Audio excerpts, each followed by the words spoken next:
name is Dean Thompson, and welcome to another Escape to Gaming. Today I've got kind of a fun channel update to talk about the summer. Now, many of us through the summer, we know it's kind of a dry spell for video games.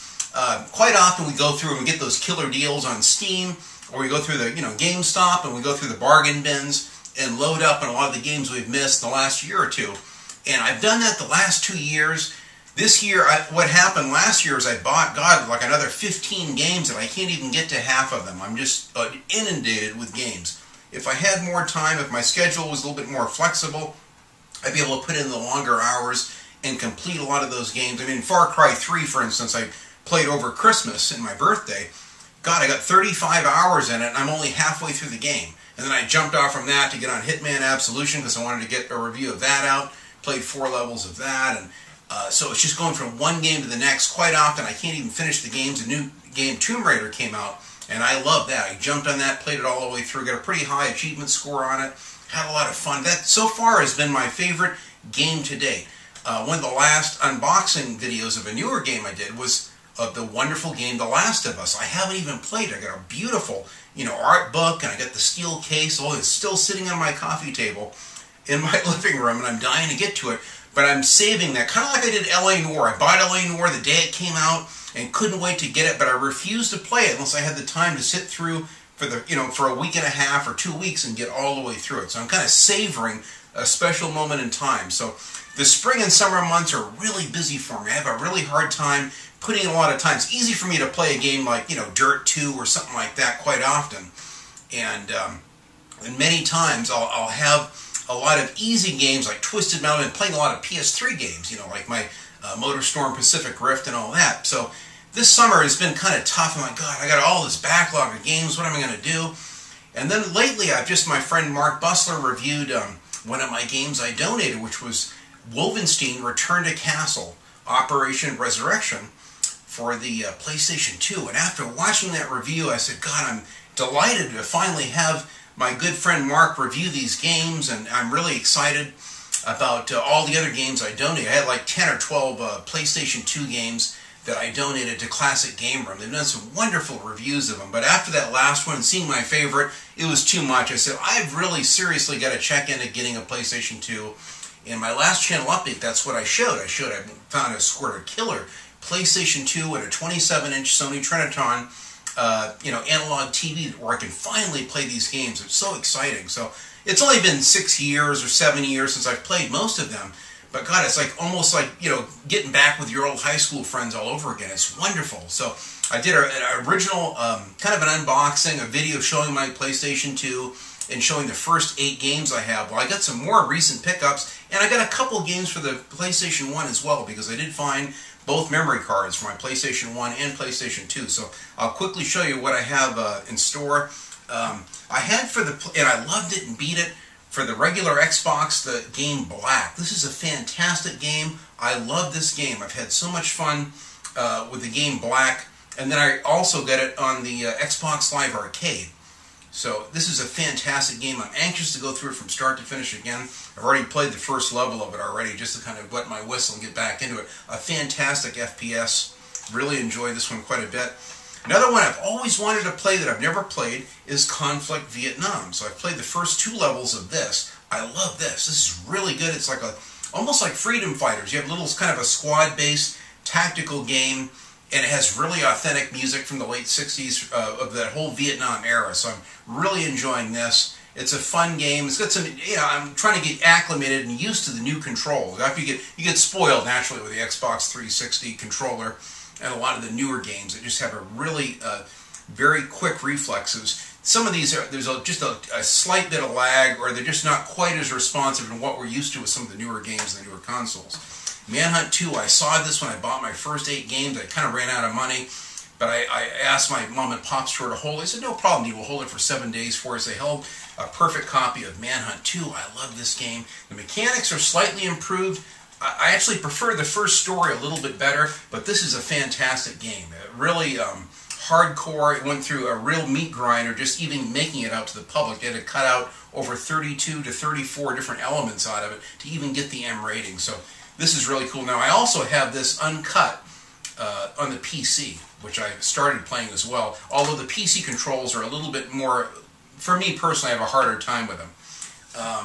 Another one that I've always wanted to play, I've never played it, everyone's raved about it, is this 007 Nightfire. It looks fantastic. It's got really interesting reviews on it, so I'm really excited about this James Bond game. Everyone knows, that, a lot of people know anyway, that I love, I got From Russia with Love, which I got earlier, I have over here on my shelf, is one of my favorite James Bond games. Well, here's another one that looks really good, and actually it's an FPS, which is unusual, where most of them are kind of third-person shooters.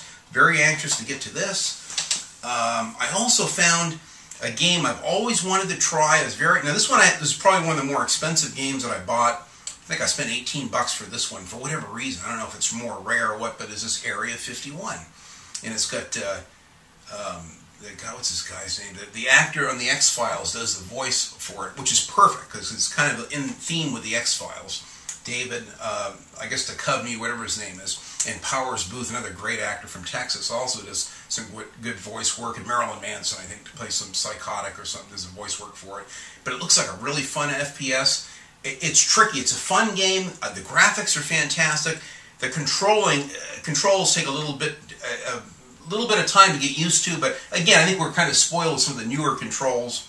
And the newer FPS games just have that instant response, and so it's just a little bit of a delay in this, but it's a lot of fun. I'm having a lot of fun with Area 51. I'm actually going through. So what I've done is I've pretty much gone through and played a portion of each of these games. I just like a kid at Christmas, or you're almost like an all-you-can-eat food buffet. You want a little bit of everything. That's what I've been doing lately. Some days I get off a little earlier, other days are long days and weekends, and so when I get home I'm tired, so it's perfect. I come home and I can fire up the PS2, and I can easily get a couple hours of each game. So each night I think about while I'm at work, what I'm going to play. And I come home and I play a level or two of it.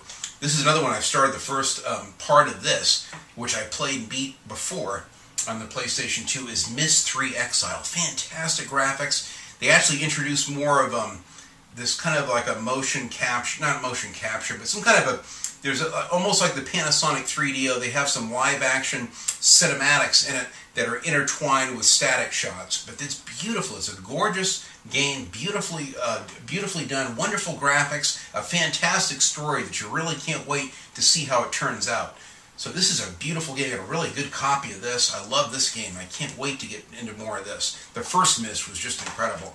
This is a game I'd never even heard of, and I did some research, and it just came out right before the first PlayStation 3 game, MotorStorm, and it came out around the same time in 2005, in there somewhere, is MotorStorm Arctic Edge. And it plays very much like MotorStorm Pacific Rift, but kind of in the Arctic themes. The snow and glaciers and all that. And it's a fantastic game. This I've played a couple races already, and I'm really surprised how well it looks on the PlayStation 2 and holds up. This is really good. I'm going to play this all the way through. I'm having a lot of fun with this. Freedom Fighters. This is the last PlayStation 2 game that I've got. I love this game. I had talked about getting it before. I had to order this one from another store and wait for it. But this is a wonderful game, Freedom Fighters. I beat this on the regular Xbox and absolutely loved it. So I'm anxious to replay it. In fact, I've already played the first part of it, the first level of it. And it's just a really fun squad-based tactical shooter. Kind of a third-person shooter. You can control your squad and tell them, go over there, hold this position, take out that enemy. And it's one of the more fun squad-based games I've played. I love this to death on the regular Xbox. I'm dying to replay it all the way through again. I used to actually have the strategy guide for this. I can't find it. I thought I still had it, but I don't. But I'm anxious to get more into this one. Freedom Fighters is one of the best. If you really want to, if you had to pick like 10 PlayStation 2 games or regular Xbox games, this would probably be one of them. Now, I got just a couple PlayStation 1 games. The very first one I got, it's almost mint. The disc is in good shape. The jewel case is a little scuffed up, but it's in great shape, has the original booklet, and that's Road Rash. Beautiful game. I love, the metallic shimmering on the disc, the old black disc for the old PlayStation 1. Now, this I actually had in the original tall box initially. But this came out shortly after. I think the tall boxes only lasted a year or two, and then they quickly went to the jewel case. They actually kind of emulated the look of the little corrugated edge that was on the tall box. I have the tall box for Twisted Metal, you can see up there. That's why I actually spent the big bucks for that one, for a clean one, to actually have that on display. Because that was my first game and my first love in 1995 for the PlayStation 1. was Twisted Metal, and I also the same day bought Road Rash. Like a week later, I bought Return Fire and Agile Warrior. Quickly after that, it's like every week when I get paid, I'd buy another couple games. And then I also got Duke Nukem Time to Kill. Now I used to have Duke Nukem Land of the Babes and Time to Kill in 0 Hour. I think it was called 0 Hour or something. And I donated all three of those to Classic Game Room. CGR Undertow did a review of all three of them. They're wonderful reviews. But this is a fantastic game. I love this. I've played this probably even more than Twisted Metal and Road Rash. Tremendous amount of fun. Killer boss battles. Really well hidden collectibles. The controls. Now this I started playing again. I want to do a little gameplay of this real soon.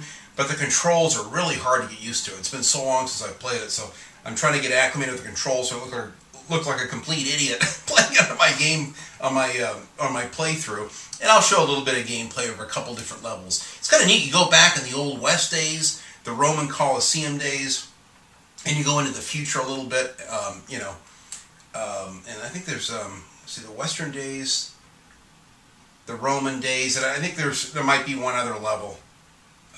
The Wild West, a few levels. You go back and forward in time to keep the aliens from changing time. It's really a great concept, a really good story, and it has all those really classic Duke Nukem one-liners. A lot of fun. So I finally wrapped everything up and I just showed an unboxing of this. This is just the booklet for it, but it's the Twisted Metal game. I love this game. I've already done 2 gameplay segments on this, just to show you just 2 levels of it. So one was I kind of coupled with the unboxing video, and then I did a second one. So if you want to see some interesting footage of some gameplay, I have Twisted Metal Black from the PlayStation 2, a little bit of gameplay from that, and I also have a little bit of gameplay of Road Rash and Twisted Metal from the PlayStation 1. So go ahead, I invite you to watch a couple of those playthroughs. They don't have a lot of hits, but I had a lot of fun doing it. I'm still kind of playing with the camera and filming the TV. It's kind of weird filming an analog TV when you have a PVR, but it is what it is. And so I'm playing with it, trying to try different things with the picture and to get the best quality possible, so bear with me with that. But I'm really happy with these pickups. It's fantastic. The other good news is Mark Bussler of Classic Game Room, finally, 2 years ago, I did a beautiful painting of a 68 El Camino SS for his studio at the time. But he was kind of in that transitionary period. They were kind of outgrew their small studio. He just got into a giant warehouse where can display all of his arcade machines. He actually has his physical. He has a 72 El Camino that's actually in the studio, which looks fantastic. And he got a giant disco ball, because he's kind of an old school gamer like me from the 70s and 80s. So the disco ball looks great. And if you look just to the right of it, you'll see my red El Camino proudly hanging in the background, which he loves. And he showed a couple pictures on the Classic Game Room Facebook forum and on Twitter. I came home from work one day. I was really tired and just wiped out. Oh, I better check my emails. I put the emails on, and then I got a really nice email from him. He said, Dean, you have to check out the latest video. I just did a little video showing the studio under construction, showing your El Camino. So he was very proud to send that to me. Naturally, I shared it on my Facebook. So I'm really excited to see, watch, because I watch Classic Game Room, religiously every day. And I can never get enough of it. It's kind of neat to see, the painting that I did in the background. So that's kind of going to be indicative of the gaming art, and I'm doing that real soon. That's another little update I wanted to share with you. I bought a couple sheets of the special plywood. I've already got them sanded and primed, ready to go and cut out. And I'm going to start doing some very cool gamer art real soon. And I'll have them, periodically display some of them behind me, behind my head here. So I'm debating whether to do another Mad Max, for the new Mad Max upcoming game coming out, or perhaps Wolfenstein, the New Order, either do an older Wolfenstein cutout, little gaming art, or possibly something that relates to the new one. I'm not sure yet, but I'm very, very excited about getting the gaming art. So it's all coming together. It's kind of all coalescing, finally coming together. I have a closet right to the right of me. You can't see it here, but it's right here, and I'm behind this door. I have built a bunch of shelves, and I have all my television shows on DVD and box sets and music videos all in there. And then I have another closet with just nothing but the thousands of movies that I have. And I have them categorized in boxes by action, drama, comedy, sci-fi, and horror. They're all kind of broken down in boxes. So it's we moved into I bought a smaller house. It's not a lot of closet space room. It would virtually take 2 rooms like this with shelves all the way around to show all of them. So I may try to find a way to have piles on the floor of each category to take some pictures just to show you how many movies I actually have. But I'm in the process right now of going through those films and kind of organizing them by categories and by my favorites. And I'm going to work real soon. I'm also working on a new intro too, to do my new Escape to Cinema show, which is going to be fantastic. So I think that way I can share with you my favorite sci-fi films and action movies, cult classics, everything that you can think of. So a lot of people, they see lots of bits and pieces of films and on television, or yeah, I saw that with my dad when I was a kid, but many people forget how many wonderful cult classics. A lot of them are from the 70s and 80s or even 60s. And I've got a vast knowledge of these, and I want to put together some compilations of my top 10 or 20, sci-fi hits that you guys have got to see. You'll love them, and I'll show you why, little pieces of it. I'm still trying to work out the format for that, so bear with me. I'm going to be working on that real soon, as well as the gaming art. So I know many of you are kind of enjoying your summer by catching up on a lot of these older games that you're getting killer deals on Steam or in the bargain bins, and I have too. Just for me, I've just kind of changed the emphasis to these old PlayStation 1 and 2 games, and I've just had a ball. I feel like a little kid all over again. So, because many of us, not all of us, but many of us have pre-orders for the new Xbox One and for the PlayStation 4, and I'm very excited about getting both of them. Unfortunately, because of my money situation, I can only afford one right now. I'm still saving up to get a new PC, which is going to be quite expensive, like an i5 or i7. It's going to be a little pricey, so it's going to take me a while to get the money saved up for that. But I am going to be able to at least go ahead and score this when I actually was the first person in line to get my PlayStation 4 the day after the first E3 Sony press conference. So I went down immediately and got one. I had to make a choice. I said, well, I'll get that one because at least I understand what's going on with that. And I like some of the exclusives. I really want to play that game, The Witness. This Drive Club thing looks good, which I think is going to be an exclusive also for the PlayStation 4. And the Killzone, I love Killzone, so I'm really excited about that. Now the the Xbox One, I'm very excited about the Forza Horizon. I can't wait. I wish I could just have both opening day. In fact, many of you guys will be fortunate enough to get the Xbox One before I can even get the PlayStation. So I think the Xbox One will be coming out in November, possibly the latter part of November, and I've heard near the very end of the year, the latter part of December. My birthday is right after Christmas and before New Year's at the very end of the year. So it should be just in time for my birthday. My wife goes, well, okay, if you're going to spend $400 on your PlayStation 4, there's your damn birthday gift. I said, that's fine. That's more than enough for me. So she goes, that's going to be your Christmas and birthday gift. I go, that's fine. So I got $100 down on that. I'll probably get Need for Speed Rivals right off the bat. I haven't pre-ordered it yet, but I want to get that. Killzone Shadowfall for sure. I'm going to unfortunately have to wait on The Witness for a little while, probably the first quarter. And the new Mad Max game and the Wolfenstein The New Order are hot on my list. Drive Club, I'll get the PlayStation Plus deal, and I guess you get that for free. I don't know if you get just a portion of it or the whole thing, but I want to play Drive Club really bad, and until I can get that Xbox One and really dive in to the fantastic Forza series. I mean, Forza to me is just the pinnacle of racing games. So I'm going to get the Xbox One either way just for that. Now the Rise game and this new Dead Rising game look really good. I like the cartoony kind of Saints Row feel of the first two Dead Risings, which I played at my nephew's house. And we had a ball with it, had a lot of fun with it. I like a more serious, dark, story and action, kind of like Left 4 Dead, or Land of the Dead, Road to Fiddler's Green, which I played on the regular Xbox. That to me is my idea of a zombie game. But it does look really fun. The new graphics will be incredible, and I think it's going to be a fantastic exclusive. So the real dark, serious, really gritty nature of the new Dead Rising looks really good. So I'm anxious to see some early reviews of that. And this new Rise game, as long as it's not a heavy Kinect game, I don't have a problem with it. Now my issues with the Kinect initially were, I was concerned about the thing always being on, and are people watching it? A lot of people initially had those concerns. I realized just like the old Kinect, you can pretty much cover it up, put it behind the TV. It's not that big of a deal. You put a piece of electrical tape over it, which is what I do in my little. I have a Logitech webcam on my computer, and I just put a little piece of electrical tape over the lens and put it behind my computer monitor. It's not that big of a deal. So I still don't know. I know nothing about computers. Many of you guys, claim that you know, oh, you got nothing to worry about. Well, maybe that's true. I don't know. A lot of us older guys are a little nervous. I have friends of mine that refuse to even get it. Now, to me, I'm always resourceful. You'll always find a way around that stuff. So it's not a big concern. But actually, my bigger concern with the Kinect is that we're not going to see a lot of overly heavy Kinect games. If they give you the option, kind of like Forza 4, where you can either use the Kinect or not use it, I don't have an issue with it. It is what it is. If that's part of the system, the menus actually could be cool. Who knows? I mean, it could be kind of neat to play with the new menu system with your hands or with voice commands or something. So I'm not opposed to it. I mean, it's the kind of thing like, the new cell phones and anything else. You get used to it over time. It's just the initial reaction. Again, I'm an old-fashioned kind of minded person. I'm not listening to cassettes or anything like that, but I'm kind of a caveman with technology. I just don't know that much about it.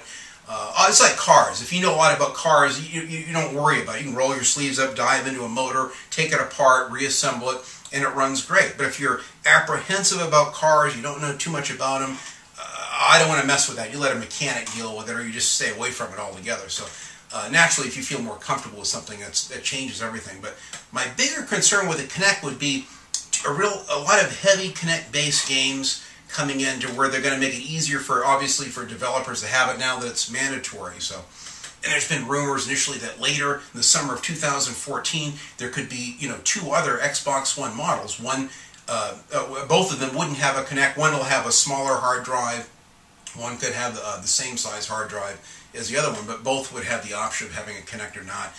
Microsoft the very next day, I guess, disproved that rumor. So I don't know if that's going to happen or not. So it is what it is. I'll go ahead and get it. I just don't want to be forced to use motion controls for the PlayStation 4 or frankly, the Xbox One, if I don't have to. I mean, you get the PS3, you get the little Axis controls with the kill zone or whatever. I don't mind that too much, but I don't want to be waving my arms and all that kind of stuff. So that's just me. So as long as they give you the option to either use the Kinect or not, I don't have a problem with it. I think it'll be an easy thing to deal with. Easy thing to kind of work around if you have to. You got to throw a t-shirt over the thing, whatever, to dispel any concerns. My wife is really, she's probably more nervous about it than I am, but it is what it is. We'll work it out. But I'm excited that Microsoft has all these promised new IPs and exclusive. To me, that makes the new Xbox One fantastic. And I've had, to be honest with you, I've never had any problems with my regular Xbox or my Xbox 360. Again, I have a newer 09 one with a Falcon chip.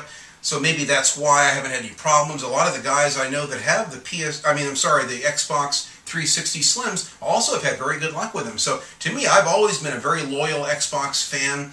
I frankly love their Xbox Live. I like watching all my Netflix movies and even the ability to watch YouTube videos through my Xbox, even though I could technically do it through my PS3, and I have. At one time I tried it. I found the Xbox is actually smoother, and the operating system and the menus just work just a little bit better. So for that reason, I'm also very excited about about getting this new Xbox One. I just got to wait for the money now. Typically, the Christmas, right after Thanksgiving, Christmas, my business tends to slow down, and I have a harder time with cash. So I have to kind of save up in the summer months, kind of like a chipmunk storing his nuts for the winter kind of a thing. And then if things pick up, if I have a really good winter, I'll be able to immediately get the Xbox One early in the spring. I'm hoping, of course, a tax return and all that would be ideal. So I'm hoping, by April or so, March, April, they'll be able to get that Xbox One. In the meantime, I got to get this PC. That's first and foremost. I can't even use my PVR anymore. It looks horrible. It's really getting choppy. My old XP Windows computer is just on its way out. It's just getting worse and worse. I have to go through and just delete a lot of files and videos in there, and it kind of chugs and slows down a little bit. It doesn't like HD too much. So I'm going to be doing more probably filming in front of the camera, in front of the television, and I might even do that with my big Samsung too, and Xbox 360 games. Oh, and also another game that I got, which I forgot, I don't have it here, it's in the living room on my table, which I've been playing recently, is a new Dirt game, the Dirt 1, which I had never played. I played a little bit of it on my friend's PS3, but I hadn't played it yet. So that's another game that recent pickup I just got. It's fantastic. I had forgotten how good it was. I was so enthralled with, frankly, Dirt 2 and Dirt 3 that I never really bought or really tried for myself the Dirt game. But I put that in. A friend of mine showed me a clip from it, And I go, God, this is really good. It's almost as good as Dirt 2. So, and it has a really cool Pikes Peak challenge aspect, which kind of replicates the wonderful Pikes Peak. That's an uphill climb, which is really cool. So that's just another little pickup I forgot to mention. But it's been a fun summer. You know, just moved into the new house, got my studio all put together, thank God. And I'm getting everything, I found all my art stuff. I've got all my material ordered now, my paints, everything is stockpiled, so I can start doing my gaming art. I'm very, very excited, and I'm looking forward real soon, in the next couple months, to finally doing these video reviews of movies for you guys, to kind of show you what I think would be really fun films, and also to, you know, do this gaming art as well. And I'll continue doing, we got this wonderful GTA 5, and then I pre-ordered, I think it's coming out the 20th, this new XCOM The Bureau, which really looks good. It ironically takes place in 1962, which is the year I was actually born. So it'll be kind of a nice little retro throwback to the 60s. And supposedly it's got a really interesting story about how the whole XCOM concept came into, basically came into reality. So it kind of explains the backstory of, you know, XCOM that other people have already played with Enemy Unknown and the original one. So I'm very, very excited about that. If I can swing it, I'm getting kind of tight on money. I'm going to try to get the Splinter Cell Blacklist game. I'm kind of juggling. I've already kind of spent hundreds as it is with my new analog TV, my PlayStation 2 down on the floor right under my shelves here, and all these games. I've gone nuts with the games, and my wife's already, okay, that's it with the games, no more. So she did a wonderful job, helped me score, especially the PlayStation 1 games, because I had a real hard time finding those in good condition. So thank God for my wife. She's been very supportive. She likes gaming too. She plays a lot of the Facebook games and what have you. And so she's actually enjoyed playing and She comes in here and watches me play the old Road Rash and Twisted Metal. We have a ball. We really have fun taking turns with it. So it's kind of been good for our marriage. It's kind of fun bringing back the old days from the mid-90s when we fell in love and spent a lot of time together. So I love gaming. It really means the world to me. I'm going to keep this channel going strong. I want to try to bring you more content that matters to you. Let me know in the comments what you'd like to see the most. You want to see newer games? You want to see older games? Some of you are excited to see my new gaming art. And even my new show, this Escape to Cinema, which I got coming out real soon. So let me know in the comments. You guys have a wonderful summer. Enjoy that GTA 5 and anything else that's new that's coming out. There's a few more really good games coming out for the current gen consoles. And I know, like I said, everyone's just chomping at the bit for the new, you know, PlayStation 4 and the Xbox One. We can't wait. So this is kind of a way that I could have fun right now. My God, I can't wait for this PS4. I'm just dying to play this next-gen game. So just even going back in time and playing these old classics has really made my summer personally. So again, thank you very much for watching. I appreciate your support and have a wonderful summer. Thanks, guys.